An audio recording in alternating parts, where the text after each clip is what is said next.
बिस्मिल्लाहिर्रहमानिर्रहीम। सबसे बड़ी और सबसे इत्मीनान वाली खबर ये है कि फ़लस्तीन और इसराइल के माबैन मुआहिदा हो गया है और ये मुआहिदा मिस्र में हुआ। सदर असीसी मिस्र के उन्होंने बाकायदा इस हवाले से ऐलान किया है और ट्रंप ने भी इसको इंडोर्स किया है। फ्री कैन की तरफ से भी इस पर रजामंदी जाहिर की गई है। जंग बंदी के हवाले से भी मामला तय हो चुके हैं। यहाँ पे हमने बात ये करनी है कि वहाँ पे जिस तरह से खून बह रहा था, इंसानियत को जिस तरह से रौंद कर रख दिया गया था, एक भी इंसान के कत्ल को पूरी इंसानियत का कत्ल करार दिया गया है। वहां तो 65-66 हजार फलस्तीनियों को शहीद कर दिया गया। इसी तरह से दूसरे लोग भी मारे गए हैं, वो भी इंसान हैं। तो वहां पे जंग बंदी होती है, वहां पे सीज फायर होता है, तो ये इंसानियत के लिए बेहतरीन हो सकता है। 2 साल तक वहां पे जिस तरह से जंगो जदल जारी रही, जिस तरह से इंसानियत की तजलील की गई, वो पूरी दुनिया के सामने। बाहर जो कुछ हो चुका वो हो चुका, उसको किसी सूरत भी वापस नहीं लाया जा सकता। लेकिन आइंदा के लिए ये हो सकता है कि वहां पे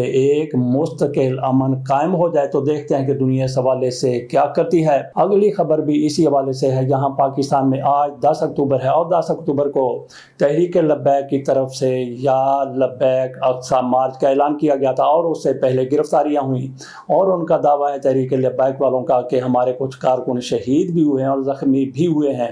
तलाल चौधरी की तरफ से कहा गया है कि इन लोगों को किसी तौर भी एहतजाज की इजाजत नहीं दी जाएगी। रेड लाइन है, वो कहते हैं कि वहां पे खुशियां मनाई जा रही हैं और यहाँ पे एहतजाज किया जा रहा है। उन्होंने कहा कि इनकी डोरियां भी कहीं और से हिलती हैं। एक मरतबा पहले भी मुस्लिम लीग नून की हुकूमत थी और तहरीक लब्बैक वाले वहां पे आईनी तरमीम के हवाले से चले गए थे। आसन इकबाल साहब वजीर दाखिला हुआ करते थे, उन्होंने बाकायदा ये कहा था कि इन लोगों को इंडिया से सपोर्ट मिलती है। इस तरह तहरीक लब्बैक पर मुस्लिम लीग नून वाले इस तरह के इल्जाम लगाते रहे। आज तलाल चौधरी साहब की तरफ से जिस तरह से वो गुस्से में आके, इश्तियाल में आके अपनी नासें फैला फैला के बात किया करते हैं, उन्होंने उसी तरह से धमकी दी है कि नो मोर। उन्होंने कहा कि हम इसी तरह से ऑपरेशन करेंगे और इनको कतई तौर पर इजाजत नहीं देंगे किसी भी एहतजाज की। तलाल चौधरी ने कहा कि इन्होंने लॉन्ग मार्च से पहले कोई इजाजत तलब नहीं की। क्या हम इनको बुला के कहते कि इजाजत है या नहीं है? इन्होंने इजाजत तलब नहीं की। जब ये निकले तो फिर हमने इनके खिलाफ इस तरह की कार्रवाई की है। अगली खबर की तरफ चलते हैं। गंडापुर का इस्तीफा गुम हो गया। ये किसने कहा? ये गवर्नर हाउस की तरफ से कहा गया है कि अली अमीन गंडापुर तो कहते हैं इस्तीफा दे दिया, जबकि अली अमीन गंडापुर के हामियों की तरफ से कहा गया है, जैसा कि वकास अकरम साहब हैं, वो उनके खास हुकूमत के मेहमान रहे, उनकी तरफ से कहा कि उन्होंने कापी लहरा दी कि ये इस्तीफा, लेकिन गवर्नर हाउस की तरफ से कहा गया कि हमें इस्तीफा मौसूल नहीं हुआ। तो इस हवाले से हुकूमत क्या करना चाहती है? उधर हनुमान जी महाराज की तरफ से कहा गया है कि नो नो नो, किसी सूरत भी सुहेल अफरीदी को वजीर आला नहीं बनने दिया जाएगा। ये अता तारड़ साहब की तरफ से कह दिया गया है, जो वजीर इत्तलात हैं। वो कहते हैं कि इमरान खान दहशतगर्दों का स्पॉन्सर है और ये बंदा भी दहशतगर्दों का साथी है और ये उस ग्रुप से इनका तल्लुक है। मुराद सईद वाला ग्रुप है जो दहशतगर्दों का हामी है। वो कहते हैं कि ऐसे बंदे को किसी भी सूरत वजीर आला नहीं बनने दिया जाएगा। और इसके साथ उनकी तरफ से ये भी कहा गया है कि अली अमीन गंडापुर दहशतगर्दी के खिलाफ काम कर रहे थे। अचानक से इनकी हमदर्दियां जाग गई हैं अली अमीन गंडापुर के लिए। तो इससे नाज़रीन आपको समझ तो आती होगी कि इमरान खान ने अली अमीन गंडापुर को आखिरकार निकाला है। तो क्यों निकाला है? वैसे इमरान खान की तरफ से आज भी एक ट्वीट है, एक ट्वीट उनका कल आया था। एक 8 तारीख को उनकी गुफ्तगू का ट्वीट है, एक 9 तारीख की गुफ्तगू का ट्वीट है। दोनों हमने एक जगह इकट्ठे करके उनका अलग से वीलॉग बना दिया है, जिसमें उन्होंने एक एक चीज को वाज़ेह किया है कि आज की हुकूमत की क्या पॉलिसी है, उनकी क्या पॉलिसी थी।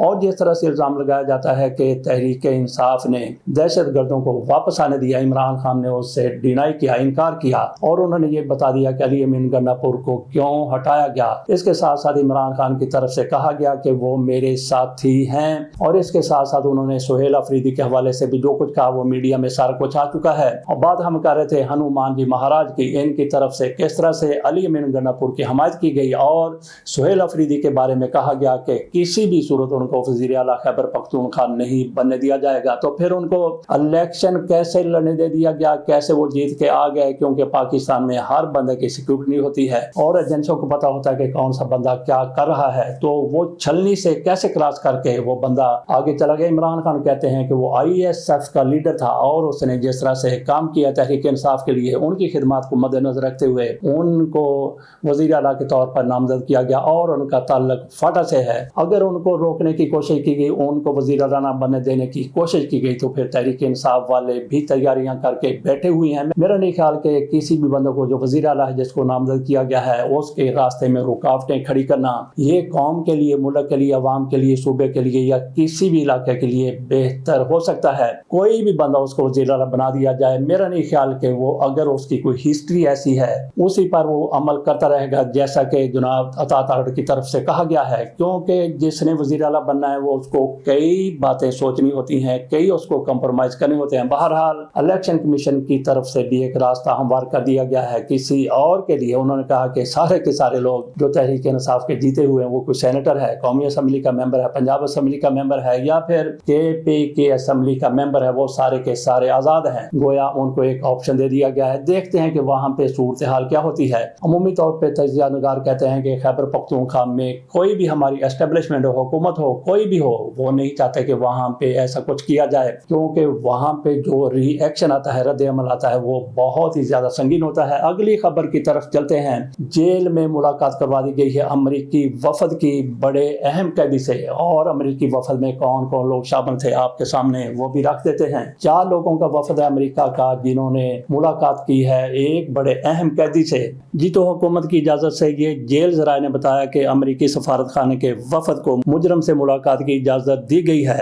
वफद में शामिल थे कौंसल ऑफिसर डैन नसीर, कैसर इकबाल, आमना बीबी, उसामा हनीफ। ये 4 लोगों का वफद था जिसने मुलाकात की है ज़ाहिर जाफर से। इसने एक खातून को कत्ल कर दिया था, उसका गला काट दिया था, इसको सजाए मौत हुई। इसने अपील की, अपील भी मुस्तरद हो गई है। तो ये सजाए मौत का कैदी है जिसके साथ अडयाला जेल में इमरान खान भी उसी जेल में मौजूद हैं, और इस वफद का इमरान खान के साथ मुलाकात का कोई जवाब नहीं है। इसकी मुलाकात हुई है ज़ाहिर जाफर से या जाफर ज़ाहिर से। तो मुलाकात करके वफद रवाना वापस हो गया। हुसैन हक्कानी साहब की बात कर लेते हैं। उनके 2 ट्वीट हैं, एक की हमायत की जा सकती है, दूसरा उन्होंने ऐसे ही चुगलू चला दिया। उन्होंने शहबाज गिल के हवाले से कहा कि देखें ये कैसा बंदा है। एक तरफ ये कह रहा है कि किस तरह से खबर चलाई गई, किस तरह से एक मेजर जनरल का नाम लिया गया, और साथ ही ये सुहेल अफरीदी को मुबारकबाद भी दे रहा है। उसमें कोई कंट्राडिक्शन नहीं है, कोई तजाद नहीं है, लेकिन इनकी अक्ल में कुछ तजाद मौजूद है। इस बिना पर इनकी तरफ से ये ट्वीट दाग दिया गया। दूसरा ट्वीट जिसकी हम हमायत करते हैं, उन्होंने कहा कि जिस तरह से ये यूट्यूबर दूसरे ममालिक में बैठकर अपनी खबरें चलाते हैं, कितने कितने पैसे कमाते हैं, यही उनके ट्वीट का मफहूम है। वो कहते हैं कि उनके एक साथी को आधा राजा की तरफ उन्होंने इशारा किया, उनको जुर्माना हो गया है, 3 लाख पाउंड एक है और 50,000 पाउंड एक है। उन्होंने कहा कि अभी ये कहाँ से देगा, इनको चाहिए ये यूट्यूबर जो उसके साथी हैं ये चंदा जमा करें और जुर्माना अदा करें। और दूसरी तरफ इनकी तरफ से, इन यूट्यूबर की तरफ से जो आद राजा के हामी हैं, उन्होंने अपनी हमायत में भी कुछ ना कुछ निकाल लिया। उन्होंने कहा कि वो तो जुर्माना अदा करने के काबिल ही नहीं है। हुसैन हक्कानी की तरफ से बता दिया गया कि जुर्माना अदा करने के काबिल नहीं है, तो फिर आप चंदा जमा कर लें। और हुसैन हक्कानी साहब के बारे में मजीद थोड़ा सा बता दें कि ये बंदा फहाशी का पाकिस्तान में जिम्मेदार है, बल्कि अलम्बरदार है, बल्कि इसका तुर्रा इम्तियाज है। यही बंदा मुस्लिम लीग नून का यही हिस्सा था, मियां नवाज शरीफ का करीबी अनकरीबी साथी था। और इन्होंने मशवरा दिया था मियां नवाज शरीफ साहब को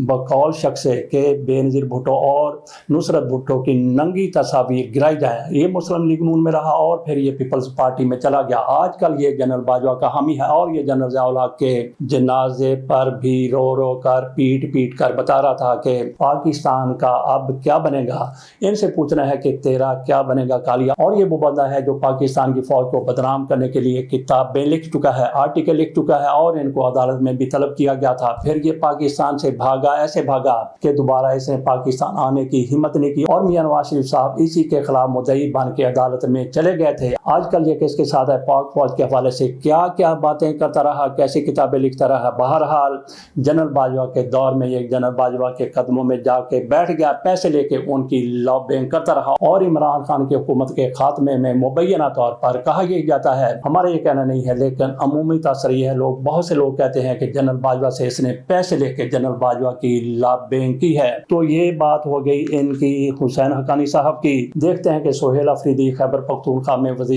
बन सकते हैं या नहीं बन सकते। लेकिन इमरान खान की तरफ से फिर ये ऐलान कर दिया कह दिया गया है कि वज़ीर आला होगा तो हमारा यही होगा, बिल्कुल कोई दूसरा नहीं है। बैरिस्टर साहब को पहले भेजा गया था, मिशाल यूसुफ जई भी इमरान खान से जाके मिली थी और उनको यही कहा गया था कि गंडा पे को कंटिन्यू करने दिया जाए, लेकिन इमरान खान नहीं माने। और उसके बाद फिर बैरिस्टर गौहर को भेजा गया, उन्होंने मुलाकात की, कई और लोग भी इमरान खान से मिले हैं कि इस बंदे का नाम वापस ले लें, जैसा कि कई लोगों की तरफ से दावा किया जा रहा है कि सोहेल अफरीदी को किसी सूरत भी वज़ीर आला नहीं बनने दिया जाएगा, जबकि इमरान खान की तरफ से कहा गया है कि वज़ीर आला होगा तो यही तहरीक इंसाफ का होगा। इसके साथ इजाज़त दीजिए, अल्लाह हाफ़िज़।